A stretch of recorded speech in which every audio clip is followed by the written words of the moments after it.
দেওবন্দ দীওয়ার হয়ে সম্মুখে দাঁড়িয়ে যায় আর তেনারা কি করেন বিদআত থেকে ইসলামের ভেতর থেকে ও বিদআতকে ঢোকাবে সেটা ঢোকানোর পারমিশন উলামায়ে দেওবন্দ সেটা দেয় না। মানে ইসলাম যেভাবে আছে সেভাবেই মানুষের কাছে টেনে তোলা, ইসলামের যে শুদ্ধ পন্থা, শুদ্ধ তরিকা, শুদ্ধ মাসাইল, শুদ্ধ শরীয়তের বিধান সেটাকে টেনে তোলা। এর ভেতর থেকে না কেউ কোনো বস্তু না ভেতরে ঢোকাইতে পারবে না ভেতর থেকে কেউ কোনো বস্তু কেটে দিতে পারবে। এটার নাম হলো উলামায়ে দেওবন্দ। উলামায়ে দেওবন্দ হানাফি বলা হয় পাক পবিত্র, পাক সাফ বিদআত ও খুরাফাত নিফাক শিরক ও কুফর থেকে পাক পবিত্র যে জামাত সেই জামাতের নাম বলা হয় উলামায়ে দেওবন্দ। দেওবন্দ কোন একটি অনুষ্ঠান হিসাবে কিন্তু দেওবন্দি নয়, যে দারুন দেওবন্দি যারা পড়ে তারাই যে দেওবন্দি তা নয়। যাদের আকীদা শুদ্ধ, যাদের আকীদার ভিতরে বিদআত মুলাব্বিস নয় তাহারাই দেওবন্দি। যারা বিদআত থেকে বেঁচে থাকে তাহারা দেওবন্দি। যারা বিদআতকে অ্যাকসেপ্ট করে না, যারা শিরক ও নিফাককে অ্যাকসেপ্ট করে না তারাই দেওবন্দি। সে সাধারণ মানুষ হইতে পারে, সে আলিমও হইতে পারে। যে বিদআতকে অ্যাকসেপ্ট করবে সে উলামায়ে দেওবন্দ নয়, সে দেওবন্দি নয়। কথা বুঝা গেছে? তো মাতরম দোস্ত বুজুর্গ, যুগে যুগে যে মুসিবত আসছে, যুগে যুগে যে ফিতনা বর্পা হয়েছে, দেশের সংক্রান্তি হোক কিংবা শরীয়ত সংক্রান্তি হোক, উলামায়ে দেওবন্দ সম্মুখে দাঁড়িয়ে গিয়েছে। ভারতকে আজাদ করানোর সময় উলামায়ে দেওবন্দ জান দিয়েছেন, শহীদ হয়েছেন, কিন্তু ভারত দেশকে ইংরেজের গোলামিয়তের ভিতরে রাখেননি। তিনারা জীবন দিয়ে হলেও ভারতকে আজাদ করেছেন। তেমনি উলামায়ে দেওবন্দের ক্যারেক্টার আপনারা যুগে যুগে দেখবেন, তিনাদের ক্যারেক্টার এবং তিনাদের যেটা অনুদান বা তিনাদের যেটা অবদান আপনারা পান্নায় পান্নায়, তারিখের পান্নায় পান্নায় পাবেন, হিস্ট্রির কিতাবের পাতায় পাতায় আপনারা পাবেন যে উলামায়ে দেওবন্দ কত কুরবানি দিয়েছেন, কত মুজাহাদা করেছেন। তবে আজকে মাতরম দোস্ত বুজুর্গ আমরা সঠিক ইসলাম, সঠিক আকীদা এবং দেশের ক্ষেত্রেও যতটুকু সঠিকভাবে আমরা আছি সেটা হলো উলামায়ে দেওবন্দের কুরবানি। আজকে দুনিয়ার জমিনেতে একটি মেহনত চলতেছে, সকল বাতিল ফিরকার একটি মেহনত চলতেছে উলামায়ে দেওবন্দের থেকে মানুষের আকীদা, মানুষের আকীদিয়ত এবং মুহাব্বতকে শেষ করা। এই একটি কাজ চলতেছে যে উলামায়ে দেওবন্দ থেকে আওয়ামকে কেটে দাও, তবে আওয়ামকে গোমরাহ করা যাবে। আর এটা হলো ইহুদিদের প্ল্যান। ইহুদি সাকসেস হইতে পারতেছে না, কারণ সকল ক্ষেত্রে আওয়াম উলামার সঙ্গে রাবতা কায়েম করতেছে, সুতরাং তাদেরকে গোমরাহ করতে পারতেছে না। এইজন্য ইহুদিদের এটা প্ল্যান যে কোন পন্থায়, কোন ভাবে আওয়াম এবং উলামাকে বিভক্ত করে দেওয়া যায় এবং বেটে দেওয়া যায়, আলাদা আলাদা করে দেওয়া যায়। যতক্ষণ পর্যন্ত এটা না করা হবে ততক্ষণ পর্যন্ত এই আওয়ামকে গোমরাহ করা যাবে না। তো মাতরম দোস্ত বুজুর্গ, যুগে যুগে আপনি যত গোমরাহ ফিরকাকে দেখবেন সকলের ফতোয়া আছে দেওবন্দের সঙ্গে উলামায়ে দেওবন্দের ব্যাপারে কাফিরের ফতোয়া দিয়েছেন। যত যুগে যুগে যত গোমরাহ ফিরকা আসছে সমস্ত গোমরাহ ফিরকার ফতোয়া আসছে উলামায়ে দেওবন্দ কাফির। কিন্তু মাতরম দোস্ত বুজুর্গ, কারো কাফির বলাতে কেউ কাফির হয় না, কারো কাফির বলাতে কেউ কাফির হয় না, কোন মুসলমানকে কাফির বলা যায় না। তো যাই হোক মাতরম দোস্ত বুজুর্গ, আপনারা যুগে যুগে দেখেছেন যে ফিতরায় আসছে, উলামায়ে দেওবন্দ কুরবানি দিয়েছেন, মুজাহাদা করেছেন, গালি গলজ শুনেছেন, মার খেয়েছেন, কিন্তু সেই গোমরাহিকে বরপা হতে দেয় না। মাতরম দোস্ত বুজুর্গ, বিগত কয়েক বছর আগের কথা, হযরত মাওলানা তাহির গায়বী সাহেব দামাতে বরকাতুল আলিয়া, ওনার কাজ ছিল বিদআতের খিলাফ মুনাজারা করা। তো উনি মুনাজারা করছেন, কয়েকবার মারও খেয়েছেন। কিন্তু কিছু কিছু সময় আমাদেরকে টানা দেওয়া হয় যে এটা উলামাদের জন্য হইতেছে, উলামা এটাকে বাধা দেয় না। আজকে যেটা মাজার পূজারি হয়েছে, যেটা পীর সাজদা করনে ওয়ালা হয়েছে, উলামায়ে কেরাম সেটা বাধা দেয় না, সুতরাং আজকে এই গোমরাহি আম হয়ে গেছে। মাতরম দোস্ত বুজুর্গ, উলামাদের জ্বালায় হক কথা বললেও জ্বালা, না বললেও জ্বালা। কথা বলছেন, হক কথা বললে সে উলামার বিরুদ্ধে দেখবেন কতজন সাথী দাঁড়িয়ে যায়, খালি বলে উলামায়ে কেরামের দোষ। ওই জায়গায় মার খেয়েছেন বিদআতের বিরুদ্ধে আওয়াজ উঠিয়ে, কিন্তু বলতেছে উলামায়ে কেরাম কিচ্ছু বলে না মাজার পূজারীদেরকে। কে বলছে? তোমাকে বলে না, বলে উলামায়ে কেরাম সকল গুমরাহির ব্যাপারে উলামায়ে কেরাম বলেন, ফতোয়া দেন, কিন্তু মার খান, হয় গালি শোনেন, হয় বিরোধিতা হয়, সমাজের ভিতরে তাদের থাকা একটা মুশকিল হালাত হয়ে যায়। যেমন বর্তমানে একটা যে নিজে প্রশ্ন করছিলেন, এনার প্রশ্নের ব্যাকগ্রাউন্ড ছিল বর্তমানে যেটা আমাদের তাবলিগি জামাত নিয়ে যেটা কি ছিল ইখতিলাফাত চলতেছে সেটার বিষয় কি, কিন্তু প্রশ্ন করছেন যে তাবলীগের রুল কি, তাবলীগের সিস্টেম যেটা তাবলীগের কাজ করতেছে ওইটাই সিস্টেম। যদি সিস্টেম জিজ্ঞাসা করেন তাবলীগের কাজ যেটা করতেছে ওইটাই সিস্টেম। সাধারণত জায়গা মাহল একেবারে অল্প হয়তো বদলিব, হয়তো অল্প উন্নত হোক, যেরকম জায়গা ওরকম তাবলীগ করতে হবে। কিন্তু যেটা ইখতিলাফাত চলতেছে যে দারুল দেওবন্দ থেকে যে ফতোয়া দিয়েছে, যদি ব্যাপার সেটা হয় সেটাই যদি সেটাই হয় দারুল দেওবন্দ থেকে আমি যখন 2006-7 কথা, এটা আমি নিজামুদ্দিন মার্কেজ ওই সময়, তো ওই সময় থেকেই মানে তারা আগের থেকে এটা চলতেছিল, মানে মৌলানা সাদ সাহেবের কিছু করে বিভ্রান্তমূলক কথা, সেটা নিয়ে তো আমাদের কথা ছিল ভাই আমরা হলাম ছাত্র, আমরা কোনো কিছু জানি না, ওনারা আকাবির, ওনারা বুঝবে। তো যাই হোক বুঝাইতেছিলেন, এই করতেছিলেন, করতে করতে করতে করতে আমরা ফারিগ হয়ে গেছি, কোনো ফতোয়া কিন্তু আইন হয়নি। ফারাগত হইলাম, মুফতি হইলাম, তবু কোনো ফতোয়া মানে প্রকাশ্য করে নাই, ফতোয়া এমনি এমনি চলছে। আর ওলামার মাঝে এটা মেহনত চলছে যে এই গুমরাহি যেটা উনি বিভ্রান্তমূলক কথা বলতেছে, ওনাকে এটা বুঝিয়ে বুঝিয়ে এত বড় একটা কাজ, সেই কাজটা যেন নষ্ট না হয়। উম্মত আজকে এই তাবলীগের জরিয়াতে মসজিদ চিনেছে, কুর্তা পাঞ্জাবি টুপিতে আসছেন, বেনামাজি নামাজি হয়েছেন, মদার উম্মত ছেড়ে দিয়েছেন, জোয়া ছেড়ে দিয়েছেন। এত বড় একটা হিদায়াতের রাস্তা, সেই রাস্তাকে যেন ইহুদিদের মেহনতের শিকার না হয়ে যায়, সুতরাং তিনাকে বুঝিয়েছে। যখন আমি বাগুদিতে মাদ্রাসা পড়াই তখন সর্বপ্রথম ফতোয়াকে আম করে দেওয়া হয়, তখন ওলামা থেকে আওয়ামের ভিতরে আনা হয় সেই ফতোয়াটা। তখন দারুল ফতোয়ার ভিতরে লেখা আছে যে इतने देर सिर्फ ये खवास के लिए था, लेकिन अब ये आवाम और खवास सब के लिए जरूरी हो गया। কেননা এজন্য যে মৌলানা সাদ সাহেবের দিন ও দিন কথা আরো খাতারনাক কথা আসতেছে। জুয়া ফেব্রুয়ারিতে মৌলানা আবুল কাসিম নোমানী সাহেব জামাতে বরকতুল আলিয়া শেখুল হাদিস দারুল দেওবন্দ এবং মুহতামিম দারুল দেওবন্দ, উনি বলতেছিলেন যে মৌলানা সাদ সাহেবের যেটা বয়ানাত ছেপেছেন নিজামুদ্দিন থেকে, সেই বয়ানাত আমার সম্মুখে আছে। সেই বয়ানাতের মাঝেও এখন পর্যন্ত তিনার গুমরাহকুন কথা আর ভয়ঙ্কর ভয়ঙ্কর কথা আসতেছে। সুতরাং যেটা আলামায়ে দেওবন্দ যেটা বলতেছে যে মৌলানা সাদ সাহেব যতক্ষণ পর্যন্ত রুজু না করবে ততক্ষণ পর্যন্ত তিনাকে আমির মানা যাবে না। কানুন কিন্তু বদলে নাই, তবলীগের কাজও বন্ধ হবে না, কানুনও বদলে নাই, সেটাই আছে। শুধু মৌলানা সাদ সাহেবকে আমির মানা যাবে না যতক্ষণ পর্যন্ত তিনি রুজু না করবে। কারণ ওই জায়গাতে আমির হয়ে উনি যে সময় দিতেছে, এটা আমরা ধন্যবাদ জ্ঞাপন করি ওনাকে। এবং আমরা সকলে তিনার জন্য দোয়া করি, আল্লাহ তিনাকে দীর্ঘ আয়ু দান করুন, তিনাকে সুস্থতা দান করুন। তবে হ্যাঁ, এর মতলব এটা না যে আমরা তিনাকে মহব্বত করি, আজকে বিগত 22 বছর ধরে তবলীগ করি, তো এর মতলব কিন্তু এটা না যে আমরা ওনার নেতৃত্বে তবলীগের কাজ করতেছি বলে যে ওনার গুমরাহিকে আমাদের অ্যাকসেপ্ট করতে হবে। মাতরম দোস্ত বুজুর্গ, দুনিয়াতে আল্লাহ শাখসি পারস্তি হারাম করে দিয়েছেন। আল্লাহ ইসলাম শরীয়তে ইসলামের ভিতরে শাখসি পারস্তি, ব্যক্তি প্রাধান্য নট এলাও, ব্যক্তি প্রাধান্য নয়, ইসলাম ইসলাম। এতে যদি আমিও যদি বিদআত ও খুরাফাত আরম্ভ করি, আমারও কোনো ভ্যালু নাই, স্ট্যাটাস নাই। স্ট্যাটাস ভ্যালু তখন আছে আমার আপনার, যখন আমার আপনার আকীদা, আমার আপনার কথা ঠিক আছে। যখন আমি রাস্তা কেটে যাব, আকাবিরদের রাস্তাতে কেটে যাব, যখন আমি নবীকে তুচ্ছ তাচ্ছিল্য করব, আমি শাহজাহানের কোনো ভ্যালু নেই। হইতে পারে মুফতি আছে, মুফতি হওয়ার জন্য হয়তো আপনার চেয়ারে বসাইছে, তখন জুতাতেও বসাবেন না, বলে তুমি নবীর থেকে বড় হয় না, যে তুমি নবীকে অপমান করবে। তো মৌলানা সাদ সাহেব, মৌলানা জাকারিয়া, হযরত জাকারিয়া আলাইহিস সালাতু ওয়াস সালাম, হযরত ইউসুফ আলাইহিস সালাতু ওয়াস সালাম, হযরত মুসা আলাইহিস সালাতু ওয়াস সালাম, অবশ্যই আমাদের প্রিয় নবী হযরত মুহাম্মদ সাল্লাল্লাহু আলাইহি সাল্লামের কথা বলেছেন যে তিনি না ইনসাফি করেছেন। নাউযুবিল্লাহ। উনি বলেছেন যে নবী সাল্লাল্লাহু আলাইহি সাল্লাম না ইনসাফি করেছেন। কি না ইনসাফি? বলে উনি কিছু স্ত্রীর ক্ষেত্রে ছাগল জবাই করেছেন, কিছু স্ত্রীর ক্ষেত্রে ওলিমার ভিতরে খেজুর বন্টন করছে, এটা তো না ইনসাফি করছে। নাউযুবিল্লাহ। মুহতারাম দোস্ত বুজুর্গ, নবী সাল্লাল্লাহু আলাইহি সাল্লাম কোন কাজ আমার আপনার মতো নফসানি খায়শাতের দ্বারা করে না। আল্লাহ তাবারাক ওয়া তাআলা পবিত্র কালামুল্লাহ পাকের ভিতরে এলান করে দেন যে ওয়া ইয়ানতিকু আনিল হাওয়া ইন হুয়া ইল্লা ওয়াহয়ুন ইউহা। প্রিয় নবীজি সাল্লাল্লাহু আলাইহি সাল্লাম নিজের মন চাওয়ার থেকে কোনো কথা বলবে এমন কোনো কথা উনি বলেন না, শুধু সেটাই বলেন যেটা আমি আল্লাহ তিনার থেকে ওহী করি। অর্থাৎ রাসূলুল্লাহ সাল্লাল্লাহু আলাইহি সাল্লামের কাজ, ওনার কর্ম, ওনার বলা, ওনার সবকিছু আল্লাহর আদেশে হয়।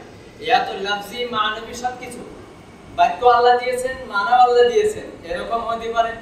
এত আল্লাহ মানা দিয়েছেন, বাক্য রাসূলুল্লাহ সাল্লাল্লাহু আলাইহি সাল্লামের পার্থক্য এতটুকু। সবকিছু যেটা আল্লাহ বলেছেন ওর বাহিরে কোনো কথা রাসূলুল্লাহ বলেননি আর কোনো কাজও করেননি। কারণ একটি কাজ রাসূলুল্লাহ করেছিলেন, আল্লাহ ধরে ফেলেছে। যখন আল্লাহর রাসূল সাল্লাল্লাহু আলাইহি সাল্লাম স্ত্রীদের হয় না, কয়েকজন স্ত্রী হলে সাধারণত একটা ফাসাদ কিনা হয়ে যায়। তো হযরত আয়েশা রাদিয়াল্লাহু তাআলা, হযরত হাফসা রাদিয়াল্লাহু তাআলা আরো ভিন্ন ভিন্ন স্ত্রীগণ একত্রিত হয়ে না হযরত হাফসা রাদিয়াল্লাহু তাআলার বিরুদ্ধে, আনহার বিরুদ্ধে ওনারা প্ল্যানিং করেছে যে রাসূল সাল্লাল্লাহু আলাইহি ওয়াসাল্লাম হযরত হাফসা রাদিয়াল্লাহু তাআলা ঘরে যান, সেই জায়গা থেকে মধুপান করে। সুতরাং আমরা বলবো যখন মধুপান করে আসবে, আমরা বলবো হুজুর আপনার মুখ থেকে দুর্গন্ধ আসতেছে। তখন হুজুর আলাইহিস সালাম কি করবে, ওই জায়গায় যাওয়া বাদ দিয়ে মধু খাওয়া শেষ করে দিবে। তখন হুজুর বলছিল যে আজকে থেকে আমি মধু খাবো না। আল্লাহ তাবারক ওয়া তাআলা সঙ্গে সঙ্গে পাকড় করে ফেলেছে, ইয়া আইয়ুহার রাসূল লিমা তুহারিমু মা আহাল্লাল্লাহ, হে রাসূল আপনাকে কে পারমিশন দিয়েছে যেটা আমি হালাল করেছি আপনি হালাল হারাম করতেছেন? সুবহানাল্লাহ। রাসূলকে আল্লাহ পারমিশন দেন নাই যে রাসূল আমি যেটা হালাল করেছি আপনি কিভাবে সেটাকে হারাম করতে পারেন? লিমা তুহারিমু মা আহাল্লাল্লাহ, কেন আপনি ওটাকে হারাম করতেছেন যেটা আমি আল্লাহ হালাল করেছি?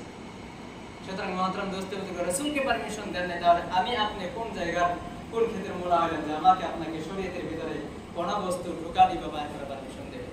তো মহতরম দোস্ত, যখন রাসূলুল্লাহ সাল্লাল্লাহু আলাইহি ওয়াসাল্লামকে নাইনসাফি বলেছেন কিংবা বলেছেন হিদায়াত আল্লাহর হাতে নয়, হিদায়াত রয়েছে তাবলীগের ভেতর, আল্লাহ তাবারক ওয়া তাআলা রাসূলুল্লাহ সাল্লাল্লাহু আলাইহি ওয়াসাল্লামকে বলতেছেন, ও রাসূল আপনি আপনার চাচাকে হিদায়াত দিতে চান, আবু জাহেলের কথা শুনছেন না? আবু লাহাব না আবু তালিব, হযরত আলী রাদিয়াল্লাহু তাআলা আব্বা, ওনার কাছে বারবার তাবলীগ করতে গেছেন, মরার সময় গেছেন, চাচা আপনি কালমাটা একবার পড়েন, আপনি একবার পড়েন, খালি বলেন লা ইলাহা ইল্লাল্লাহ মুহাম্মদ রাসূলুল্লাহর কাজ আমি করে নেব, এটা বলতে লাগবেন, আপনি শুধু লা ইলাহা ইল্লাল্লাহ বলেন, তাই আমি আপনাকে সুপারিশ করে জান্নাতে নিয়ে যাব।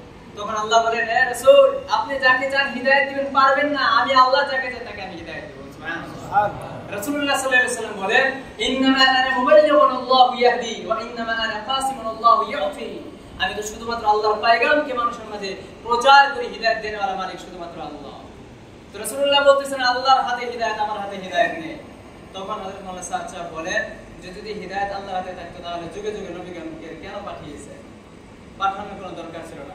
এই কথাগুলোর বিরুদ্ধে মাওলানা সাদ সাহেবের বিরুদ্ধে নয়, দারুল দেওবন্দ বা উলামায়ে দেওবন্দ, আকাবিরিনে দেওবন্দ, মাওলানা সাদ সাহেবের বিরুদ্ধে নয়, ওনার এগুলো ভুল বিভ্রান্তমূলক কথার বিরুদ্ধে উনি রুজু করলে উনি আমির থাকবেন। আমি তো উনি আছেন, উনাকেই সকলে আমিন মেনে আবার সেই একত্রিত হয়ে সেইভাবেই তাবলীগের কাজ করবে। এবার একটা কথা প্রশ্ন করেছেন যে কিছুগুলো জায়গা আমার কাছে অলরেডি কয়েকটি মানে খবর আসতেছে যে হুজুররা বলতেছেন ইজতেমায় যারা যাবে মুনাফিক, ঘুরে আসবে কাফির। নাউজুবিল্লাহ। যারা ইজতেমায় যাবে মুনাফিক, ঘুরে আসবে কাফির, এমন বাক্যগুলো উলামায়ে কেরাম বলছেন। আচ্ছা উলামায়ে কেরাম যা বলতেছেন সমস্ত তো আপনারা ইউটিউব ফেসবুকে পাইতেছেন, কোন একটা উলামার মুখের থেকে এই বাক্যটি কি শুনছেন যে যারা ইজতেমায় যাবে কাফির, মুনাফিক, যারা ঘুরে আসবে কাফির? একটা বান্দা ইজতেমায় গেল মুনাফিক হয়ে গেল, ওই জায়গা থেকে ঘুরে আসলো কাফির হয়ে গেল, এটা কোন ফতোয়া? গেল মুনাফিক হইল কাফির। মাত্রাম দোস্ত বুজুর্গ, এগুলো হচ্ছে শুধুমাত্র মিথ্যে প্রচার করা হইতেছে। দ্বিতীয়ত আরেকটা প্রচার করা হইতেছে যে উলামায়ে কেরাম তাবলীগ বিরোধী। কোন উলামায়ে কেরাম তাবলীগ বিরোধী নয়, তাবলীগের কাজকে বেশি বেশি করতে বলতেছে, করতে হবে।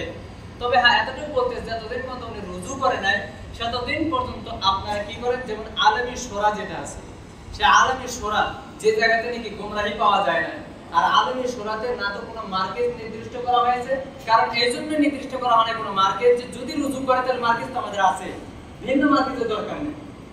যদি রুজু করে তাহলে দ্বিতীয় আমির কোনো কিন্তু এখন পর্যন্ত কোনো আমির নির্দিষ্ট করে নাই যে আমাকে আমির হবে। কেন বলবো না? সাথে রুজু করলে আমির আছে, কথা বুঝাইছে?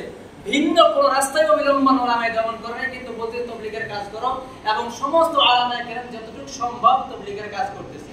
আমাদের এদিকে দেখতেছেন আপনারা যেগুলো উলামায়ে কেরাম কোনদিন তাবলীগে একবার কদম রাখে নাই, তিনারা বাকায়দা দৌড় পাইরা পাইরা জান মাল খরচ করে করে তাহারা নিজে বার হইতেছে, জিল্লার জামাত বার করতেছে, তিন দিনের জামাত বার করতেছে, যে যেন আওয়াম এটা বলতে না পারে উলামায়ে দেওবন্দ তাবলীগের খিলাফ। কারণ যদি তাবলীগের খিলাফ মনে করেন নাউজুবিল্লাহ এত বড় একটি কাজ, হিদায়াতের কাজ, সেটা বন্ধ তো হইতে দেওয়া যাবে না। সেই কাজ আরো বেশি বেশি করতে হবে। খাস করে যেগুলো মসজিদের ভিতরে লকডাউন থেকে তাবলীগের কাজ বন্ধ আছে, আমরা সেই জায়গাতে গিয়ে গিয়ে জামাত গিয়ে সেই জায়গায় গাস্ট করে সেটাকে কালকে আবার আরম্ভ করে আসা হইতেছে। তো যাই হোক মাত্র দোস্ত যেগুলো ভুল প্রচার করা হইতেছে সেটা ভালো করে মনে রাখবেন, উলামায়ে দেওবন্দ তাবলীগ বিরোধী নয়, শুধুমাত্র ভুল বিভ্রান্ত কথার বিরোধী। সেই বিভ্রান্ত কথামূলক যে বান্দা কইতেছে, আজকে আমি আপনাদের বলতেছি নবী সাল্লাল্লাহু আলাইহি ওয়াসাল্লাম না ইনসাফি। এইবার আমার আদেশে যদি একটি মাজমা ত্যাগ হয়, সেই মাজমাতে যদি আপনারা আসেন তাহলে আপনারা কি হলেন যে আমার এই কথার ভিতরে আপনারা সম্মতি জানাইলেন না? তো সেটি ওলামায়ে দেওবন্দ বলতেছে মাওলানা শাহ সাহেবের আদেশে যেগুলো ইজতিমা হইতেছে রুজু করার আগ পর্যন্ত সেই ইজতিমাগুলির ভিতরে যাওয়া যাবে না।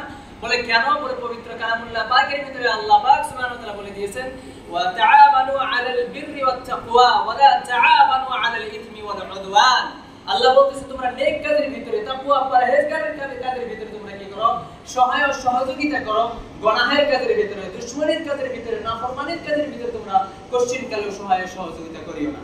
আর এই সহায় ও সহযোগিতা যেটা ওলামায়ে কেরাম মুফাসসিরিনে কেরাম যেটা তাফসীরের ভিতরে লিখেছেন যে গুনাহের কাজের ভিতরে সাথ দেওয়া। কোন একজন বান্দা যদি গুনাহের কাজ হইতেছে খিড়কি খুলে শুধুমাত্র সেই কাজটাকে দেখতেছে, তাহলে যে বান্দা গুনাহের কাজটিকে করতেছে আর খিড়কি খুলে যে বান্দা দেখলো, দেখনেওয়ালা এবং করনেওয়ালা উভয় বরাবর গুনাহগার হবে। নাউযুবিল্লাহ। শুধুমাত্র খিড়কি খুলে এই নিয়তে যে গুনাহটা করতেছে আমি দেখব, সৌন্দর্য বাড়াইলো, এতটুকু করার জন্য সমপরিমাণ গুনাহ পাবে। সুতরাং বলছে মাওলানা স্যার সাহেবের আদেশে যেগুলো ইজতিমা হইতেছে সেগুলোর ভিতরে গেলে মাওলানা স্যার সাহেবের এই বিভ্রান্তমূলক কথার সাথ দেওয়া হয়ে যাবে। আর মাওলানা স্যার সাহেব তখন বলবে যে আমার ভুলের পরেও মানুষ আমার সাথেই আছে, তাহলে জীবনে আর উনি ঘুরবে না। ওলামায়ে দেওবন্দ চাই উনি ঘুরে আসুক, আমরা ওনাকে মস্ত ওয়েলকাম করতে চাই, আমরা ওনাকে বুকের সঙ্গে লাগিয়ে রাখতে চাই। আল্লাহ ওনার বাপ দাদা আবা আজদাদের দ্বারা এই তাবলীগের কাজকে হেফাজত করেছে। দোয়া করি আল্লাহ ইনার দ্বারা আল্লাহ আগে বাড়িয়ে নিয়ে যাক, ইনার নসলের দ্বারা নিয়ে যাক, কিন্তু ইনাকে রুজু করতে হবে। এবার আমরা উনি ভুল কথা কইতেছে, ওনার ইজতিমাতে দলে দলে আরো আপনাদের যোগদান করতেছে, উনি কোনোদিন রুজু করবে না। সুতরাং এটাই বলেছিল যে ওই ইজতিমার ভিতরে না যাওয়া এবং যাওয়া জায়েজ নাই। বলে কেন? বলে ওয়ালা তাআবানু আলাল ইথমি ওয়াল উদওয়ান। এই হুকুমটাকে আমাকে আপনাকে জানাইছে, আল্লাহ নিষেধ করে দিয়েছেন, আল্লাহ সাফ হারাম করে দিয়েছেন গুনাহের কাজেতে সহায় সহযোগিতা করা। শুধুমাত্র খিড়কি খুলে দেখা যদি গুনাহ হয়, সমপরিমাণ গুনাহ হয়, আর ওনার আয়োজিত অনুষ্ঠানের ভিতরে যদি আমরা যোগদান করি তাহলে তো পরিপূর্ণ সমপরিমাণ গুনাহ হবে।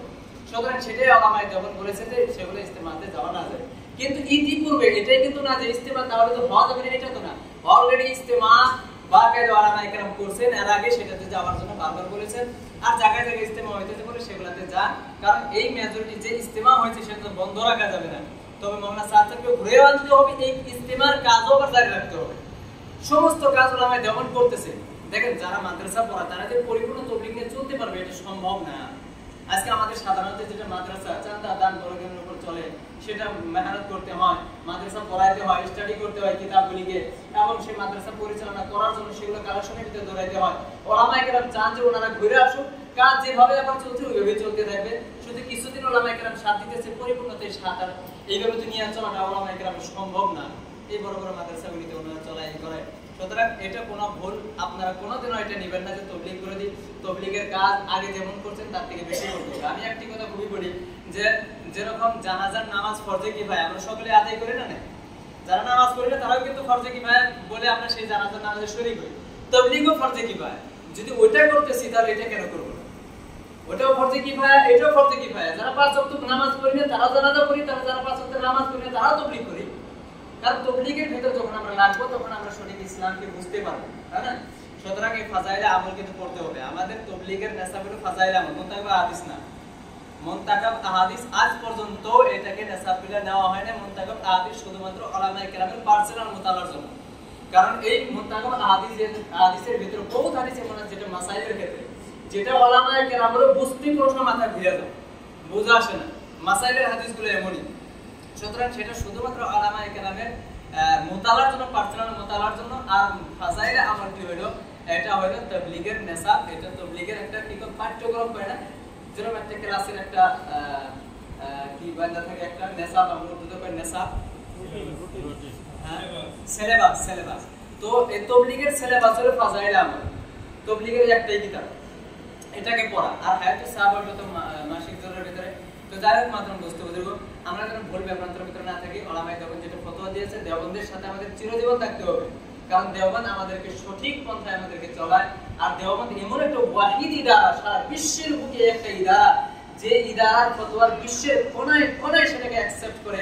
আপনি বিশ্বের যে কোনো কোনায় যাবেন, হযরত মাওলানা মুফতি তাকি উসমানী সাহেব দামাতে বরকাতুহুল আলিয়া পাকিস্তানের, উনি বলেন যে জায়গায় নাকি দুনিয়ার শেষ, অর্থাৎ ফজর নামাজ পড়ে এশার নামাজ পড়ে আধা ঘন্টা পরে ফজর নামাজ পড়া লাগে সুবহানাল্লাহ। এমন শেষ জায়গায় গেছে, সেই জায়গায় আমি যাই দেখি উলামায়ে কেরামের মেহনত, সেই জায়গায় উলামায়ে দেওবন্দের ছাত্র সেটাকে মাদ্রাসা পড়াইতেছে, মাদ্রাসা করে সুবহানাল্লাহ।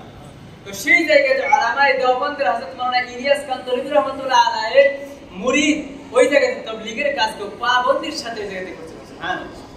তো হযরত মাওলানা কাসিম আর নানতুবি রাহমাতুল্লাহ আলাইহির ইখলাসের এটা আলামত যে দুনিয়ার শেষ কোণা পর্যন্ত মাদ্রাসা।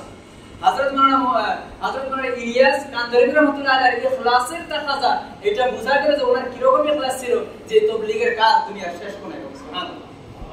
তো মাতরম দোস্ত বুজুর্গ, এনারা আকাবিরিনরা যে ইখলাসের সাথে যে কাজকে আমাদেরকে দিয়েছেন সেটাকে আমাদের সামলাইতে হবে, মাদ্রাসাগুলোকে আমাদের হেফাজত করতে হবে, তাবলীগী কাজকে আমাদের হেফাজত করতে হবে। কেন যেন আমরা তাবলীগের কাজকে হাই মনে না করি। মাতরম দোস্ত বুজুর্গ, এটা আমাদের জন্য বহুত বড় একটা কাজ, এই কাজকে আমরা সকলেই করি। তবে উলামায়ে কেরামের রায় পরামর্শ মোতাবেক, যদি উলামায়ে কেরাম বলতেছেন এটা ভুল, তো ভুল, সেটাকে আমাদের ছেড়ে দিতে হবে। উলামায়ে কেরাম তাবলীগ বিরোধীরা যখনই আমাদের সাধারণত একজন উত্তরপ্রদেশ ছিলাম, তখন বহুত উলামায়ে কেরাম আমার কাছে বলছেন যে হুজুর এরকম কথা, আমরা কোনো একটু শুদ্ধ কথা বললেও পাই যে এই হুজুর তাবলীগ বিরোধী। তখন আমি আওয়ামের মাঝে যখন বয়ান, আমার জায়গায় জায়গায় মসজিদে মসজিদে বয়ান হতো তাবলীগের ক্ষেত্রে, আমি আমরাতে রাখছি জায়গায় জায়গায় আমার বয়ান হতো, যার জন্য আমরা ইনশাআল্লাহ চিনি আর।